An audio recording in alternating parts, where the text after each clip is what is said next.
সংসারে এমন অনেক ব্যক্তি আছেন যারা নিজেদের প্রসন্নতার জন্য স্বার্থপরতার সীমা পার করে যেতে পারেন।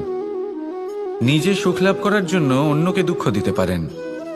ওনাদের কারোর প্রতি কোনো টান নেই, না সমাজের প্রতি, না আপনজনদের প্রতি, না ঈশ্বরের প্রতি। এবার দেখুন, মানুষ যদি কাউকে ভয় নাও পায়, তাও নিজের কর্মের কথা মনে করে অবশ্যই ভয় পাওয়া উচিত। কারণ আপনি যা কর্মই করুন তার ফল নিজে থেকে আপনার কাছে আসবেই, নিশ্চিত রূপে আসবে। তার থেকে আপনি পালাতে পারবেন না। কেউ নিজের কর্মফলের হাত থেকে বাঁচতে পারে না। স্বয়ং মহাদেবকেও ওনার কর্মফল ভোগ করতে হয়েছিল। উনি কিছু না ভেবেই ভস্মাসুরকে বর দিয়েছিলেন। তার পরিণামস্বরূপ যেটা হলো যে ওই ভস্মাসুর, যাকে মহাদেব বরদান করেছিলেন, তার হাত থেকে নিজের প্রাণ বাঁচিয়ে ওনাকে পালাতে হলো। এই সংসারে এমন কেউ নেই যে নিজের কর্মফলের হাত থেকে বাঁচতে পারে।